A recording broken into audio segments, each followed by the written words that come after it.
सबसे पहले हम लोग निरुक्ति ऑफ शल्य देखते हैं। तो निरुक्ति ऑफ शल्य यानी इटियोलॉजी, शल्य किसको बोलते हैं हम लोग। तो उसमें ये जो श्लोक है वो मोस्ट इंपॉर्टेंट श्लोक है जो कि याद रखना है। तो इसका निरुक्ति क्या है? शल स्वल आशु गमने धातु तयोरदस्य शल्यमिति रूपम। ठीक है। तो शल्य के बारे में ऐसा बताया है कि शल्य क्या होता है, एक फॉरेन बॉडी होता है। ठीक है। It is derive from the verbal root धातु। शल क्या होता है? शल जो होता है विच मीन्स द आशुगमने ऑब्जेक्ट्स और foreign body which moves quickly. आशुगमन का मतलब होता है जो एक ऑब्जेक्ट, एक फॉरेन बॉडी यानी कि शल्य।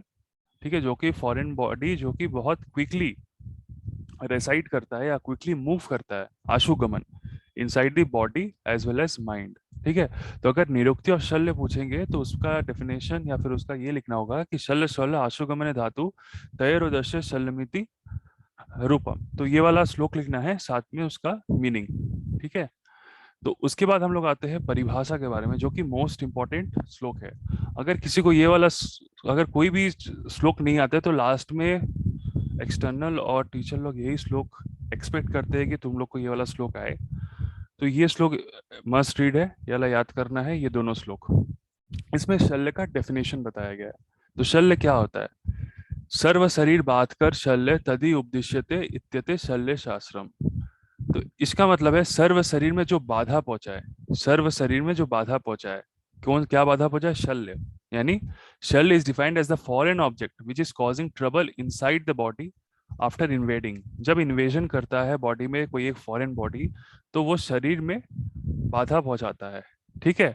तो ये सुश्रुत सूत्र 26 का रेफरेंस है। इसमें देखो सिर्फ शरीर में बाधा पहुंचाने के बारे में बताया है। ठीक है। तो सर्व शरीर बात कर शल्य। ठीक है। inside after invading quickly and the medical science which is illustrating the description of शल्य। जो ऐसा मेडिकल साइंस जो शल्य के बारे में डिस्क्राइब किया हो उसको शल्य तंत्र बात बताया है।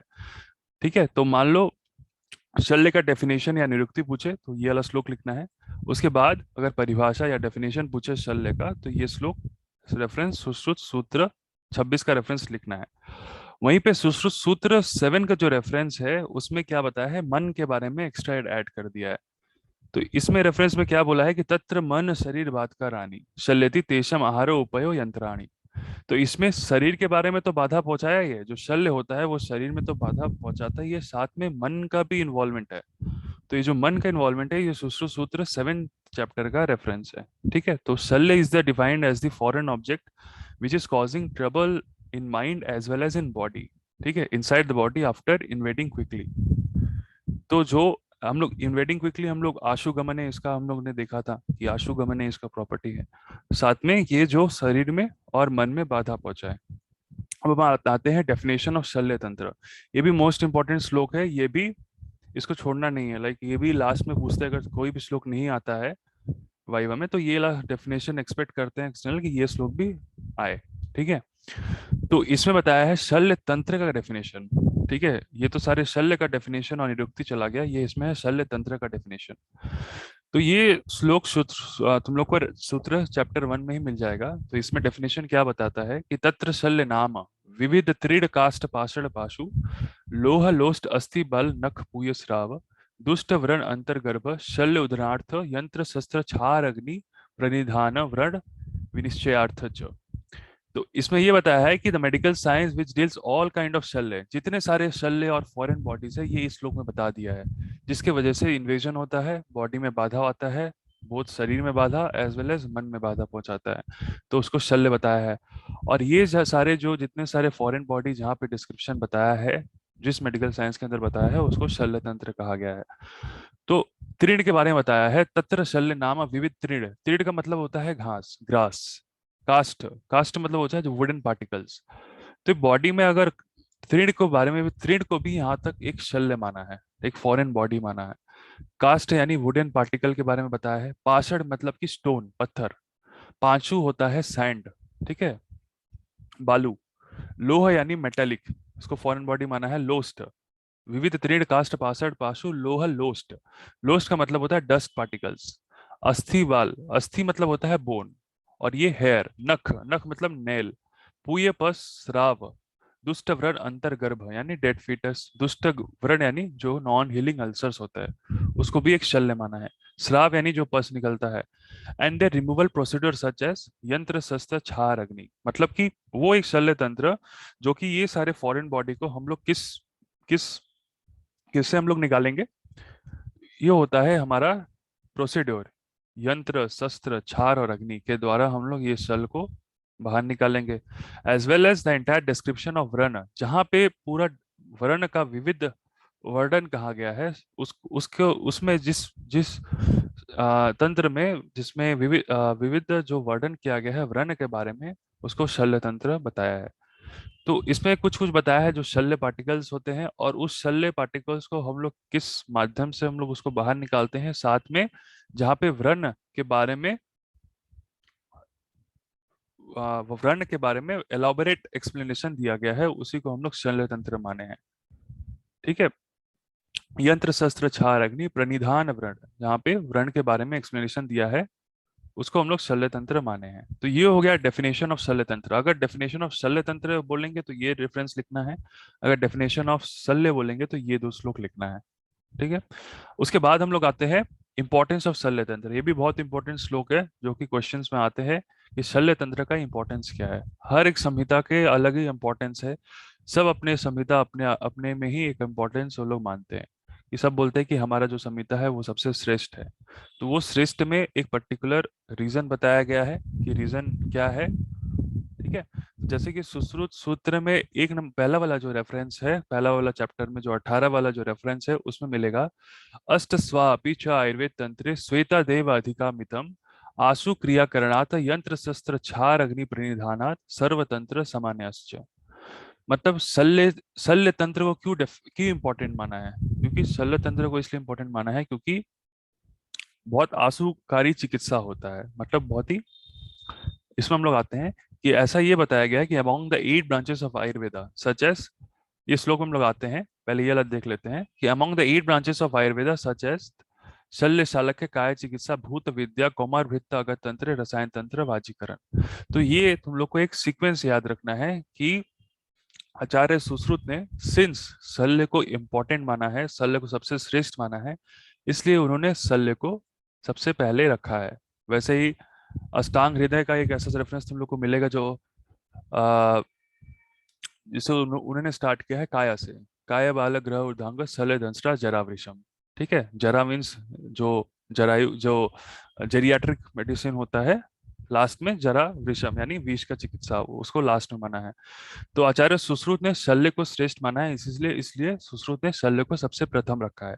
दूसरे नंबर पे शालक्य आता है, तीसरा काय चिकित्सा, चौथा नंबर पे भूत विद्या, उसके बाद कौमार भृत्य अगत तंत्र, लास्ट में आता है रसायन और वाजीकरण। तो 8 ब्रांचेस ऑफ आयुर्वेदा आचार्य सुश्रुत ने ये आठों ब्रांच को माना है, जिसमें कि शल्य को सबसे पहले रखा है। ठीक है। तो इसमें अब क्यों रखा है, हम लोग आते हैं ये वाले श्लोक में कि इसमें ये बताया कि ऑल द स्कॉलर्स एक्सेप्टेड शल्य तंत्र एज द बेस्ट। सभी स्कॉलर हैं जो लोग ने शल्य तंत्र को सबसे उत्तम माना है, सर्वश्रेष्ठ माना है। And most important subject among all branches in Ayurveda, इसलिए आचार्य सुश्रुत ने सबसे पहले शल्य को यहाँ पे रखा है। तो क्यों रखा है, क्योंकि it is providing quick relieving आशु क्रिया, मतलब आशु क्रिया करा, मतलब बहुत ही क्विक एक्शन देता है शल्य चिकित्सा। ठीक है। और किस लिए क्विक एक्शन उसका देता है, मतलब आशु क्रिया किस लिए है, क्योंकि इसमें हम लोग यंत्र का प्रयोग करते हैं, शस्त्र का प्रयोग करते हैं, क्षार का प्रयोग करते हैं। ठीक है। फिर अग्नि कर्म का प्रयोग करते हैं, ये कर्म के द्वारा, इसलिए इसको आशु क्रिया बताया। बहुत ही फास्ट प्रोसीड्योर माना है और फास्ट हीलिंग प्रोसीड्योर माना है, तो इसलिए शल्य तंत्र को सर्वश्रेष्ठ माना है। ठीक है। तो इसलिए यहाँ पे बोला है it is providing quick relieving to the patient by the application of yantra shastra क्षार एंड अग्नि। ये चारों हम लोग आगे चल के पढ़ेंगे कि यंत्र शस्त्र क्षार अग्नि में अपने में ही सबसे बेस्ट क्यों है। ठीक है। Because of its quick action. तो शल्य तंत्र subject is accepted by other medical system, तो शल्य तंत्र बाकी अदर मेडिकल सिस्टम में भी एक्सेप्ट किया गया है। उसके बाद हम लोग आते हैं ये वाला श्लोक में, ये भी इंपॉर्टेंट श्लोक है फॉर टू रिमेम्बर। तो इसमें बताया है शल्य शल्य तंत्र का इंपॉर्टेंस। ठीक है। तो ये सुश्रुत सूत्र 1/19 का रेफरेंस मिलेगा, ये भी श्लोक लर्न करना है। तदितंग शाश्वतंग, जो शल्य तंत्र होता है वो शाश्वतंग होता है, इटर्नल होता है, पुण्य यानी वर्चुअस होता है, after providing the proper treatment to the patient. ठीक है। वो पुण्य होता है क्योंकि आप पुण्य होता है जब हम लोग प्रॉपर पेशेंट को ट्रीट कर दें। स्वर्ग उसको माना है, शल्य तंत्र को स्वर्ग स्वर्ग माना है, क्योंकि surgeons getting peace in their mind as like a staying in a heaven. तो जो सर्जन्स होते हैं उनको ऐसा बोला है, वो लोग को पीस मिलता है जब वो लोग चिकित्सा करते हैं विद द हेल्प ऑफ शल्य तंत्र चिकित्सा। उसके बाद यश बोला है, फेम। जो सर्जन होते हैं उसमें अगर शल्य तंत्र प्रैक्टिस करे तो उसमें उनको फेम मिलेगा, ठीक है। और आयुष्य, लॉन्गिटिविटी, तो उसने ये बोला है बाय द एप्लीकेशन ऑफ शल्य तंत्र increasing the longevity of patient. तो पेशेंट का लॉन्गिटिविटी भी शल्य तंत्र के एप्लीकेशन के बाद मिलता है। तो इसका इंपॉर्टेंस ये श्लोक में बताया गया है। लास्ट में बताया है वृत्ति कर। वृत्ति कर मतलब होता है जो अर्निंग, ठीक है।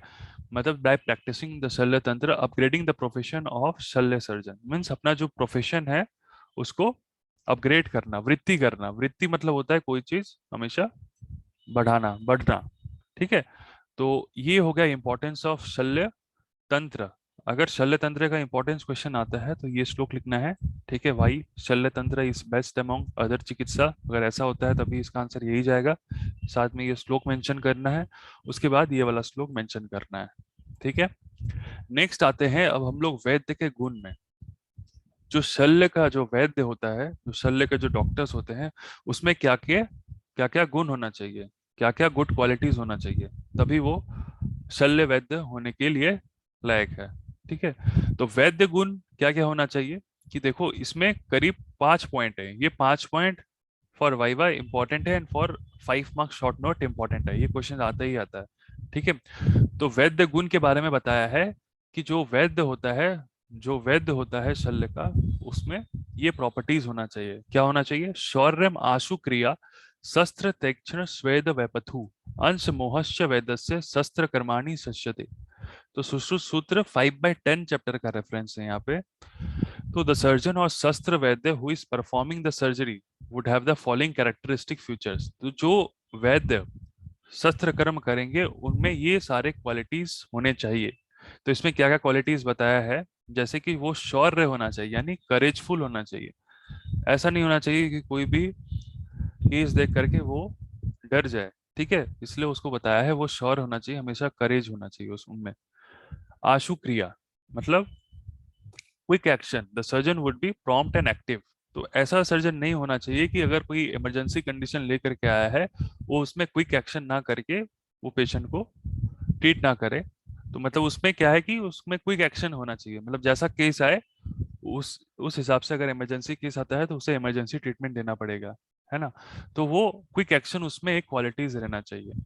साथ में शस्त्र तीक्ष्ण मतलब कि जो शस्त्र होते हैं, जो इंस्ट्रूमेंट होते हैं, वो प्रॉपरली उसको मेंटेन करे, यानी कि वो इंस्ट्रूमेंट शार्प होने चाहिए, ठीक है। अगर मान लो कोई इंसिजन देता है, अगर वो ब्लंट हो तो इंसिजन ठीक से होगा नहीं। तो वो जो इंस्ट्रूमेंट जो यूज करेगा जो वैद्य, प्रॉपरली मेंटेन इंस्ट्रूमेंट होना चाहिए और शार्प होना चाहिए, ठीक है। तो नंबर थर्ड, पहला हो गया शौर्य में, दूसरा हो गया आशु क्रिया, थर्ड हो गया शस्त्र तीक्ष्ण होना चाहिए। स्वेद वैपथु, स्वेद वैपथु का मतलब होता है, वैपथु का मतलब होता है ट्रेमर, पर्स, ठीक है। और श्वेत मतलब होता है पर्सपिरेशन, मतलब जो डरे ना, डरने के बाद जो होता है स्वेटिंग होने लगता है बहुत सारे वैद्य को, ठीक है। जो लोग कॉन्फिडेंट नहीं होते हैं उनमें ये सारे प्रॉपर्टीज देखा जाता है। तो वो स्वेद, उनमें स्वेद ना होना चाहिए, उनमें वैपथु ना होना चाहिए, ठीक है। तो इसमें बोला शस्त्र तीक्ष्णम स्वेद वैपथ, यहाँ पे होगा अवैपथु ऐसा होना चाहिए, यहाँ पे संधि है, ठीक है। शस्त्र तीक्ष्णम अस्वेद अवैपथु, ठीक है। तो उनमें स्वेद न होना चाहिए, मतलब कि वो पर्सपिरेशन उसमें नहीं होना चाहिए, वो उसको भयभीत नहीं होना, उसको डरना नहीं है तो सर्जन को, ठीक है। उसके बाद होता है वैपथु, उसमें ट्रेमर नहीं होना चाहिए, वो कांपना नहीं चाहिए। तो वाइवा में ऐसा पूछते हैं कि स्वेद वैपथु का मतलब क्या होता है, तो उसमें यही बताना पड़ेगा कि जो वैद्य होते हैं उनमें पर्सपिरेशन या फ्राइटेंड वो ना हो, और वैपथु यानी कि वो ट्रेमर ना करे, ठीक है। उसके बाद होता है अंश मोहश्च। अंश मोहश्च मतलब होता है जो सर्जन है उनमें कंफ्यूजन ना होना चाहिए, ठीक है। उनमें शेकिंग ना होना चाहिए, ठीक है। मतलब शेकिंग मतलब कि वो डरना नहीं चाहिए। अंश मोहश्च मीन्स होता है उनका बॉडी कांपना नहीं चाहिए डर के मारे, वो एकदम कॉन्फिडेंट होना चाहिए, ठीक है। तो ये सारे गुण वैद्य के बारे में बताया गया है। तो ये 5 जो गुण है क्या क्या है, सबसे पहले शौर्य है, दूसरा होता है आशु क्रिया होना चाहिए, तीसरा है शस्त्र तीक्ष्णता होना चाहिए, चौथा है स्वेद वैपथु अस्वेद वैपथु होना चाहिए, पांचवा है अंश मोहश्च। ठीक है, अंश मोहश्च का मतलब होता है the surgeon having no confusion. ठीक है, कंफ्यूजन कोई मोह या डेलिरियम, कोई मोह नहीं होना चाहिए, और उनका जो शरीर है वो शेक नहीं करना चाहिए, यानी डर मतलब कॉन्फिडेंट होना चाहिए हमेशा। ये तो हो गया वैद्य के गुण के बारे में। अब हम लगाते हैं वैद्यकृत व्रण गुण, यानी सर्जिकल वॉन्ट। मतलब जो सर्जन जो शल्य वैद्य जो है वो अगर इंसाइज करे वॉन्ड को, तो उसके क्या क्या गुण होने चाहिए, मतलब जो अच्छे गुण होने चाहिए, मतलब ऐसा है जो हम लोग वॉन्ड को इंसाइज कर रहे हैं उसके क्या क्या प्रॉपर्टीज होने चाहिए। तो शस्त्र तो वैद्यकृत व्रण गुण, मैंने जो वैद्य जो व्रण को इंसाइज कर रहा है उसका क्या क्या गुण होना चाहिए। तो पहले तो बोला है आयत। आयत मीन्स होता है विथ एंड लेंथ। आयत मीन्स होता है मेनली विशाल, यानी विथ और लेंथ वो होना चाहिए उसका। विशाल के बारे में, सॉरी, नेक्स्ट वाला में दिया है विशाल यानी विड, वाइडनेस होना चाहिए। आयत मीन्स होता है गोल। ठीक है, नेक्स्ट आता है सुविभक्ते। सुविभक्ते का मतलब होता है उनके क्लियर डिवीजन होना चाहिए, जो वर्ण को इंसिजन करे वो उसका डिवीजन जो होता है वो क्लियर होना चाहिए। निराश्रय यानी absence of any hollow space inside, कोई भी हॉलो स्पेस अंदर की तरफ नहीं होना चाहिए। प्राप्त काल।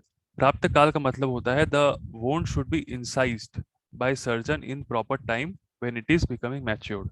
तो ऐसा होता है कि आम अवस्था, पक्व अवस्था और पश्चिमान अवस्था, तो उसी काल में वैद्य जो है वो व्रण को उसी टाइम पे वो उसे इंसाइज करे, कि वो सही टाइम पे जब मैच्योर हो गया है तभी उसको इंसाइज करे। अगर वो आम अवस्था में उसको इंसाइज कर देता है तो वो चीज गलत है। ठीक है, यानी वो चीज फिर से रियकर करता है या फिर कॉम्प्लिकेशन क्रिएट करता है। तो शस्त्र वैद्यकृत वर्ण गुण के अंदर प्राप्त काल भी एक इंपॉर्टेंट पॉइंट आता है, जिसके अंदर वैद्य को प्रॉपर टाइम में जब वो मैच्योर हो जाए व्रण तभी इंसाइज करना चाहिए। तो वैद्यकृत अगर व्रण पूछेगा तो इसमें क्या क्या गुण होने चाहिए, एक होता है आयत होना चाहिए, एक होता है विशाल होना चाहिए, तीसरा होता है सुविभक्त होना चाहिए, उनमें क्लियर डिवीजन होना चाहिए। निराश्रय यानी उसमें कोई हॉलो स्पेस नहीं होना चाहिए अंदर की तरफ, निराश्रय। प्राप्त काल यानी प्रॉपर टाइम जब हो गया हो तभी उसे इंसाइज करें। ठीक है, तो ये हो गया इंट्रोडक्शन वाला पार्ट। इसके साथ ही जो पीडीएफ सेंड हुआ है उसमें जो जो पॉइंट्स मैंने बोला है वो वहां से कवर करना है। ठीक है, तो यहाँ से क्वेश्चंस आते हैं ऑल्टरनेट ईयर पे या सेम ईयर पे, तो ये वाला अच्छे से याद करना है, हर एक पॉइंट कुछ भी छोड़ना नहीं है इसमें से। ठीक है, इतना क्लियर है सबको? सबको क्लियर है? आगे बढ़े। है हाँ भाई। ओके, अब हम लगाते हैं अष्टविध शस्त्र कर्म में। हम लोग अष्टविध शस्त्र कर्म अभी डिस्क्राइब नहीं करेंगे, इसका अब अलग से हम लोग डिस्कशन करेंगे। इसके अंदर अब हम लोग आ जाते हैं योग्य के बारे में। ठीक है, योग्य का मतलब होता है कि पहले के टाइम में देखो क्या था, कि योग्य सूत्र अध्याय के बारे में हम लोग आते हैं। तो पहले के टाइम में क्या था योग्य सूत्र अध्याय में, इसमें ये इसका ये वर्णन है कि पहले के टाइम में जो सारे स्टूडेंट पढ़ते हैं इस आयुर्वेद विद्या को, जो लोग पढ़ते थे उनमें क्या करते, उनके जो गुरु होते थे, ये लोग जब जो जो जो एक 1 सेकंड, हाँ, जो लोग स्टूडेंट होते थे तो स्टूडेंट लोग को सर्जिकली परफॉर्म डायरेक्ट कोई एक पेशेंट के ऊपर नहीं कराते थे। सबसे पहले वो लोग एक मैनिकिन्स के ऊपर प्रैक्टिस करते थे, यानी एक डायरेक्ट डायरेक्ट कोई एक पेशेंट के ऊपर वो लोग प्रैक्टिस शल्य क्रिया नहीं करते थे। तो डायरेक्ट पेशेंट के ऊपर शल्य क्रिया करने से पहले वो सब एक मतलब मैनिकिन्स के ऊपर वो लोग प्रैक्टिस करते थे। तो मैनिकिन्स क्या क्या होता है, जैसे कि वो लोग जैसे सुचरिंग करते थे पहले के जमाने में, जैसे लौकी वगैरह हो गया, ठीक है, पुष्प कोई एक त्रपुज हो गया, इंसिजन करते थे, ठीक है, ड्रेनेज करते थे कोई एक बस्ती में, ठीक है, बस्ती ऑफ कोई भी ब्लैडर ऑफ एनिमल्स के बारे एनिमल को, ठीक है, और इंसाइज करते थे बहुत सारे फल को, फिर उसमें इंसिजन लोग प्रैक्टिस करते थे, फिर सुचरिंग करते थे कोई पशु पक्षी के वेन्स में, ठीक है, ऐसा। और ये सब सारे मतलब डायरेक्ट ह्यूमन बींग्स के ऊपर यानी डायरेक्ट पेशेंट के ऊपर सर्जिकली प्रैक्टिस ना करके वो लोग पहले वो लोग सीखते थे। ठीक है, पहले मैनिकिन्स के ऊपर, कोई एक मॉडल के ऊपर जो कि लिविंग बीइंग ना हो, नॉन लिविंग बीइंग में वो लोग पहले प्रैक्टिस करते थे। ठीक है, प्रैक्टिस करने के बाद जब वो लोग जब वो लोग एक्सपर्ट हो जाते थे, तब वो लोग पेशेंट के ऊपर वो सब चीज अप्लाई करते थे। तो अभी के टाइम पे भी जैसे हम लोग प्रैक्टिस करते हैं, जैसे स्यूचरिंग करना हो तो हम लोग को ये कपड़े में, ठीक है, उसमें स्यूचरिंग करके पहले प्रैक्टिस करते हैं, उसके बाद जब हम लोग कॉन्फिडेंट मिल जाता था, तब जा करके हम लोग पेशेंट के ऊपर वही चीज अप्लाई करते हैं। तो उसी टाइम में भी पहले वो लोग पेशेंट के ऊपर अप्लाई ना करे करके वो लोग पहले मैनिकिन्स के ऊपर, आर्टिफिशियल मटेरियल्स के ऊपर पहले वो लोग प्रैक्टिस करते थे। जब उनके गुरु ये सारे स्टूडेंट को अगर जब फिट मानते थे कि हाँ ये अब पेशेंट के ऊपर अप्लाई कर सकते हैं, तभी वो लोग ये सारे प्रोसीड्योर पेशेंट के ऊपर अप्लाई करते थे। तो योग्य सूत्र अध्याय इसी के बारे में एक्सप्लेन किया गया है कि जितने सारे अष्टकर्म शस्त्र कर्म है, जो अष्टकर्म जो सर्जिकल टेक्निक्स है, टोटल 8 सर्जिकल टेक्निक्स आचार्य सुश्रुत ने माने हैं। आचार्य वाग्भट और आचार्य चरक ने 6 और आचार्य वाग्भट ने 13 माने हैं। वो हम लोग आगे चल के पढ़ेंगे कि कौन आचार्य ने कितने शस्त्र क्रम माने हैं। हम लोग सिंस सुश्रुत पढ़ रहे थे, इसलिए अष्टविद्या के बारे में हम लोग डिस्क्राइब करके हम लोग पढ़ेंगे। तो अष्टविद्या में क्या है, एक बस थोड़ा सा एक आइडिया ले लो कि अष्टविद्या के अंदर क्या क्या कर्म आते हैं। सबसे पहले होता है छेद्य कर्म, यानी इंसिजन जिसको हम लोग बोलते हैं। ठीक है, इंसिजन। नेक्स्ट आता है भेद्य, यानी भेदन कर्म। ठीक है, भेदन जिसको हम लोग बोलते हैं डिवाइडिंग या सेपरेटिंग। नेक्स्ट आता है लेखन कर्म, यानी स्क्रैपिंग जिसमें हम लोग करते हैं। वेधन, वेधन का मतलब होता है पंचरिंग हम लोग करते हैं। ठीक है। नेक्स्ट आता है एशन कर्म। एशन कर्म मतलब प्रोबिंग, प्रोबिंग करते हैं, जैसे हम लोग प्रोब करते हैं, जैसे हम लोग प्रोक्टोस्कोप यूज करते हैं विद प्रोब के माध्यम से, तो वैसे ही उसमें वो लोग एशन कर्म करते थे पहले। आहार है, यानी हम लोग कुछ चीज अगर एक्सट्रैक्ट कर रहे हैं, पुल कर रहे हैं, ठीक है, उसको हम लोग आहार कर्म बोलते हैं या आहरण कर्म बोलते हैं। उसका होता है विश्रावन कर्म, यानी हम लोग ड्रेनेज करते हैं जो, उसको बोलते हैं विश्रावन कर्म। सीवन कर्म लास्ट में आता है, वो होता है स्यूचरिंग। तो ये अष्टविध कर्म होता है, छेदन भेदन लेखन वेदन एशन आहरण विश्रावन शिवन। अब जब ये अष्ट कर्म है, वह पहले के लोग, पहले के जो स्टूडेंट होते थे, वो कैसे किस में प्रैक्टिस करते थे, वो इस अध्याय के में बताया गया है। So the student though has understood the meaning and interpretation fully of the medical science, then after completing the study they should be made योग्य, ठीक है, or fit persons for performing surgical techniques by practicing the practical methods over mannequins and other artificial materials। ठीक है, तो mannequin या artificial materials के ऊपर वो लोग प्रैक्टिस करते थे, और फिर उसमें जब स्टडी जब उन लोगों का कंप्लीट हो जाता था, तब वो लोग पेशेंट के ऊपर अप्लाई करते थे। तो आचार्य सुश्रुत ने वही अष्टविध शस्त्र कर्म के बारे में बताया है, इंक्लूडिंग साथ में इस चैप्टर में बंधन कर्म किस किस चीजों में किया गया था उस टाइम, ठीक है, प्रैक्टिस करने के टाइम। कर्ण बंधन किस में वो लोग करते थे, ठीक है। प्रक्षालन कर्म सीखने के लिए वो लोग किस किस चीजों में करते थे, प्रक्षालन और व्रण में, ठीक है। नेत्रवस्ती में वो लोग किस किस चीजों में वो लोग नेत्रवस्ती सीखते थे, तो इस चैप्टर में उसी का एक्सप्लेनेशन बताया है। नेत्रवस्ती should be first practiced by student over artificial materials repeatedly. After becoming perfect, then only apply afterwards over patient in some other stage। जैसे मैंने कहा, ये बताया गया है इसमें। तो according to Acharya Sushruta, the following measures should be done by practising surgical techniques. तो सबसे पहले देखते हैं हम लोग छेदन कर्म। तो छेदन कर्म उसके उस टाइम पे जो स्टूडेंट लोग थे, जो लोग वो लोग छेदन कर्म यानी एक्सीजन वो लोग किस में करते थे, यहाँ पे शायद इंसिजन लिखा है, इसको करेक्ट कर लेना, इट विल बी एक्सीजन। ठीक है, तो एक्सीजन वो लोग किस में करते थे छेदन कर्म में, तो उसके बारे में बताया है कि तत्र पुष्प फल अलाबु कालिंदक।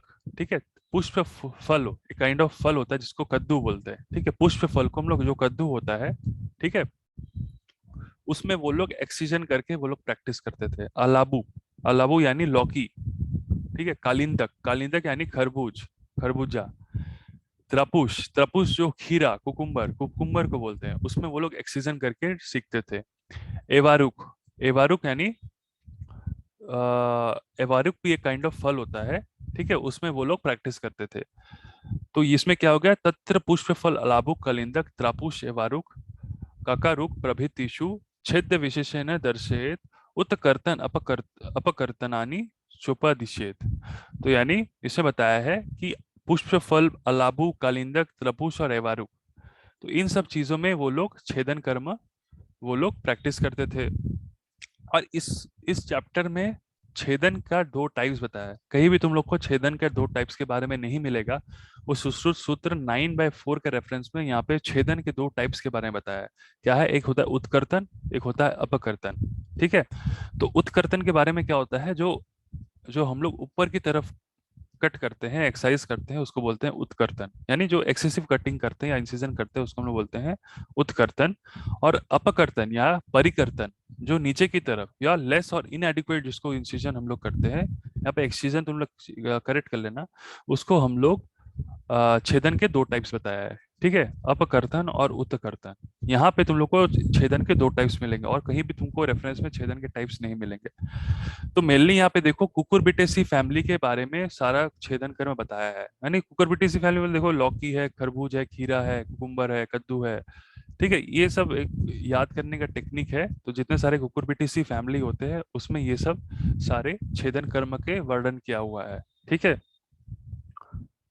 अब हम लोग आते हैं भेदन कर्म। तो पहले वो लोग इंसिजन, भेदन कर्म को हम लोग इंसिजन बोलते हैं मॉडर्न में। तो भेदन कर्म वो लोग किस में प्रैक्टिस करते थे? तो इसमें ये श्लोक दिया हुआ है, धृति बस्ति प्रसेवक प्रभृतिषु उदक पंक पर्णेषु भेद्य योग्य। तो धृति बस्ती, ठीक है, बस्ती में वो लोग भेदन कर्म करते थे। यानी ब्लैडर, ब्लैडर किसका? यूरिन ब्लैडर ऑफ एनिमल्स में। ठीक है। धृति बस्ती प्रसेवक प्रभृतिषु उदक पंख पूर्णेषु। उदक पंख पूर्णेषु, पंख का मतलब होता है कीचड़, पंख। ठीक है। तो इसका मतलब क्या है? उदक पंख पूर्णेषु, तो उदक मीन्स होता है वाटर। तो वाटर फिल्ड विद जो लेदर बैग होते हैं, ठीक है, जो leather bag filled with water या फिर स्लश यानी कीचड़। कीचड़ मतलब पंख को कीचड़ बताया है। तो उसमें क्या होता है, वो लोग इंसिजन प्रैक्टिस करते थे। तो धृति बस्ती में करते थे, यानी बस्ती में करते थे।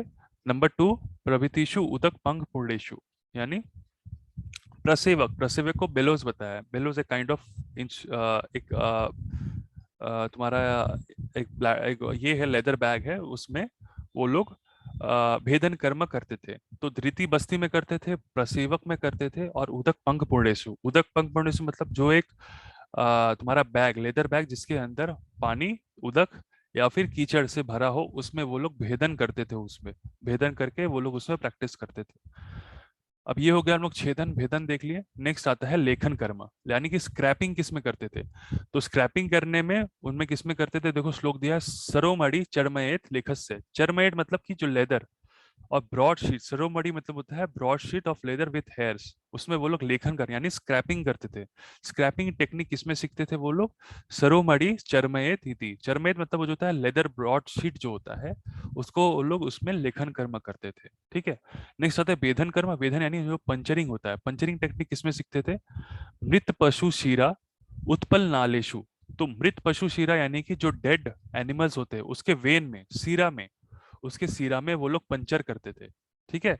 उसे पंचर करके उसमें वो लोग सीखते थे। देन उत्पल नालेसु, उत्पल मीन्स होता है जो लिली प्लांट्स होते हैं उसके स्टॉक, जो उसके स्टॉक होते हैं, जो डंठी होते हैं, उसमें वो लोग वेधन, पंचरिंग करके वेधन कर्म सीखते थे। तो वेधन कर्म किसमें सीखते थे? मृत पशु शीरा उत्पल नालेश